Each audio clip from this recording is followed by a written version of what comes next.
সাল্লাল্লাহু তাআলা আলাইহি ওয়াসাল্লাম আমাদের বিশ্ব জগতের নবী আকা মুস্তাফা, যিনার আদর্শের উপরে আপনাকে আমাকে চলতে হবে। নবী বলেছেন মায়ের সেবা করো। আমার বিশ্ব জগতের নবী আকা মুস্তাফা কোনো একদিন সাহাবায়ে কেরামের দ্বারাতে যুদ্ধের জন্য এলান করলেন, সবাইকে সচেতন করে দাও। এই যুবকরা একটু কর্ণপ্রহর করে শুনেন, মা আপনার আমার জন্য কি জিনিস? নবী বললেন যুদ্ধের জন্য সবাইকে এলান করে দাও, যুদ্ধের ময়দানে যেতে হবে, তরবারি হাতে ধারণ করতে হবে। আমার নবী নবুয়তের জবানে বললেন কোন যুবক যুদ্ধের ময়দানে যুদ্ধ করতে গিয়ে যদি সে তরবারির আঘাতে, তীরের আঘাতে শহীদ বরণ করে, নবী বলেছেন সেই ব্যক্তি আমার তরফ থেকে তাকে আমি নবী জান্নাতি ঘোষণা করে দিলেন। সাহাবায়ে কিরাম দুনিয়ার মায়াকে বর্জন করে দিয়ে দিন ইসলামের খাতিরে তিনা তরবারি হাতে ধারণ করে নবী মুস্তাফার কাছে গিয়ে হাজির। নবী আমার সমস্ত সাহাবায়ে কেরামকে ব্যক্ত করে বুঝালেন তোমরা যাও যুদ্ধের ময়দানে। সবাই যেন যুদ্ধের ময়দানে রওনা হলো। একজন যুবক ঘোড়ার উপরে চেপে তরবারি হাতে ধারণ করে আমার রাহমাতাল লিল আলামিন নবী মুস্তাফার কাছে গিয়ে হাজির হলো। আসসালাতু ওয়াসসালামু আলাইকা ইয়া রাসূলুল্লাহ, আসসালাতু ওয়াসসালামু আলাইকা ইয়া হাবিবাল্লাহ। ওগো আল্লাহর নবী, আপনার সাহাবী কোন একজন আমার বন্ধু ইয়া রাসূলুল্লাহ যুদ্ধের এলান করেছে নবী গো, আমি এই জন্য তরবারি হাতে ধারণ করে ঘোড়ার উপরে সওয়ার হয়ে আপনার কাছে এসেছি ইয়া রাসূলুল্লাহ। আপনি একবার বলে দেন আমি যুদ্ধের ময়দানে যাব। আমার রাহমাতাল লিল আলামিন দয়ার নবী মায়ার নবী মুস্তাফা সাহাবায়ে কেরামের মধ্যে সেই সাহাবীকে জিজ্ঞাসা করলি, ওগো যুবক আজকে তুমি যুদ্ধের ময়দানে যাবা, যাবার কারণটা বলো, কোন আশাতে তুমি যাচ্ছ, কোন নিয়তে তুমি যাবা বলো। উনি বললেন ইয়া রাসূলুল্লাহ ইয়া হাবিবাল্লাহ নবী গো, আমি তো ইসলামের পক্ষ থেকে যাব, কোরআনের খাতিরে যাব ইয়া রাসূলুল্লাহ। নবী বললেন হয়তো তুমি যুদ্ধের ময়দানে যাওয়ার পরে হয়তো তুমি আর আসতে পারবে না, যদি শহীদ হয়ে যাও। সেই সাহাবী নবী মুস্তাফাকে বলছেন ইয়া রাসূলুল্লাহ আমি যদি যুদ্ধের ময়দানে চলে যাই আর ওই জায়গাতে যদি আমি শহীদ হয়ে যাই, ইয়া রাসূলুল্লাহ আমি তো জান্নাতি হয়ে যাব।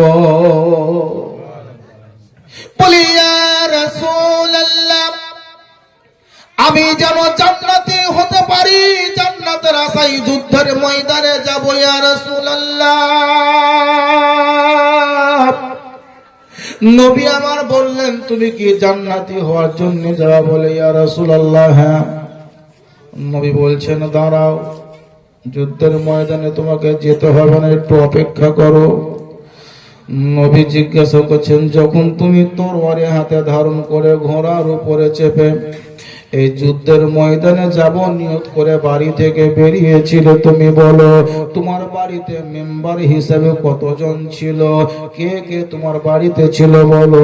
সেই সাহাবী বিস্তারিত নবীকে বলে দিলেন ইয়া রাসূলুল্লাহ আমি যখন যুদ্ধের ময়দানে আসছিলাম নবী গো, আমার বাড়িতে মেম্বার হিসেবে এতজন ব্যক্তি ছিল। নবী বললেন শোনো গো, তোমাকে যুদ্ধের ময়দানে যেতে হবে না, তোমার জন্য তোমার জান্নাত তোমার বাড়িতে অপেক্ষা করেছে।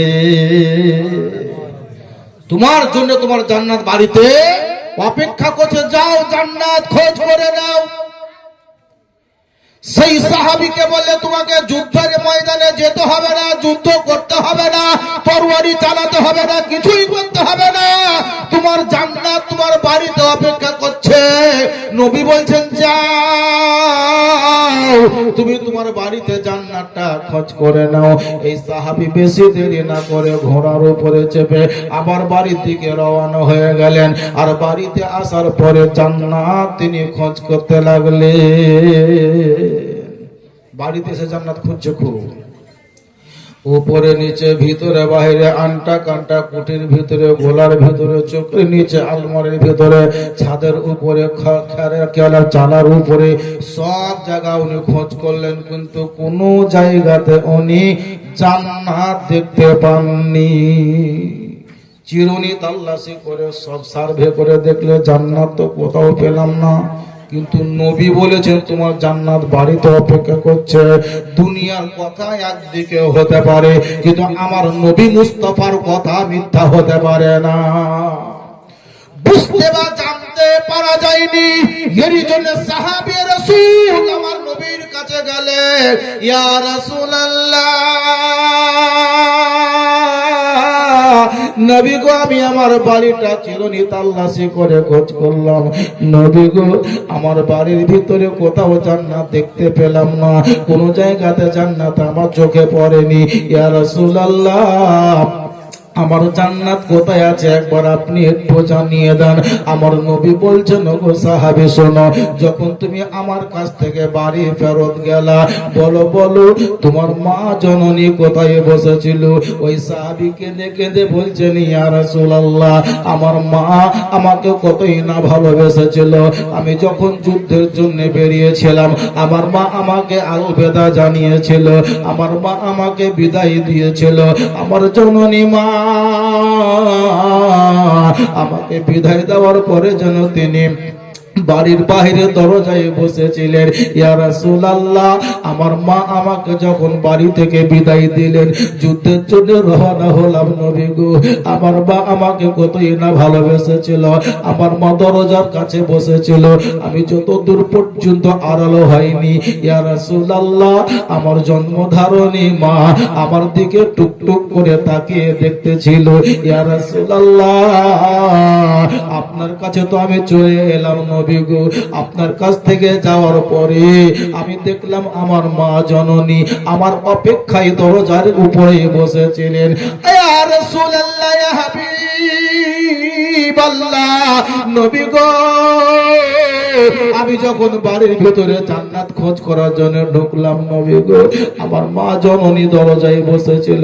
আমি আমার মায়ের ঘাড়ের উপরে হাত রেখে ভিতরে প্রবেশ করলাম। ইয়া রাসূলুল্লাহ, নবী বলছেন, ওরে পাগলা সাহাবী শোন, তুই তোর মায়ের ঘাড়ে হাত দিয়ে প্রবেশ করিসনি, বরং তুই তোর জান্নাতের চৌখাটের উপরে হাত রেখে বাড়িতে ঢুকেছি।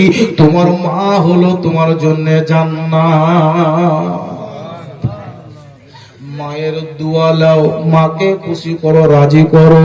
মা যদি দোয়া করে দেয় তোমার জন্য আল্লাহ জান্নাত ওয়াজিব করে দেবে।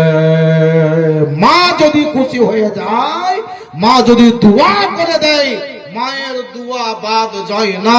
যদি দোয়া করে এটাও যেমন কাজে লেগে যাবে, মা যদি অন্তর থেকে বদদোয়া করে দেয় এটাও আপনার জীবনে লেগে যাবে। সেহেতু যত যুবক আমরা আছি যাদের মা এখনো বেঁচে আছে, মা যদি 10টা গালও দিয়ে দেয়, বৃদ্ধা মায়ের ভাষা হয়তো আপনার পছন্দ লাগবে না, বৃদ্ধা মায়ের কথা হয়তো আপনার সহ্য লাগবে না, কিন্তু একটু মাকে সহ্য করে সেবা করে, মা যদি একবার দোয়া করে দেয়, মায়ের দোয়া আল্লাহ কবুল করে নেবে। জোরে বলেন সুবহানাল্লাহ।